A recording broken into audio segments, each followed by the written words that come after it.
साखरपुड्याचा आनंद काही क्षणात शोकांतिक ठरला। सुरत येथे साखरपुडा आटपून परतणाऱ्या कुटुंबाच्या कारला सोमवारी मध्यरात्री भीषण अपघात झाला। या दुर्घटनेत नवरदेवासह त्याची आई असे कुटुंबातील 3 जण जागीच ठार झाले। या अपघातात कारमधील 2 बालकांसह 5 जण गंभीर जखमी झाले आहे। नागपूर सुरत राष्ट्रीय महामार्गावरील सुरपान फाटा शिवारात ही घटना घडली। मिळालेल्या माहितीनुसार कासारे गावातील विजय रघुनाथ जाधव यांचा साखरपुडा सुरत इथे पार पडला। साखरपुडा संपल्यानंतर ते आपल्या कुटुंबासह कारने परत येत होते। रात्री 1:30च्या सुमारास चालकाचे नियंत्रण सुटल्याने कार महामार्गावरील दुभाजकावर आदळली। धडक एवढी जोरदार होती की कारचा अक्षरशः चक्काचूर झाला।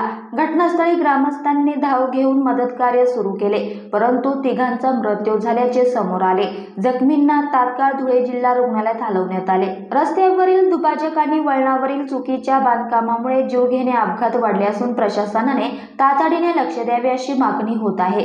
या भीषण अपघातानंतर कासरे आणि उमराणे परिसरात शोककळा पसरली आहे। नववधू सोबत संसाराची सुरुवात करण्याच्या स्वप्नांनी निघालेला नवरदेव आणि त्याचे कुटुंब कायमचे काळाच्या पडद्याआड गेले, अशा शब्दात ग्रामस्थांनी आपल्या भावना व्यक्त केल्या।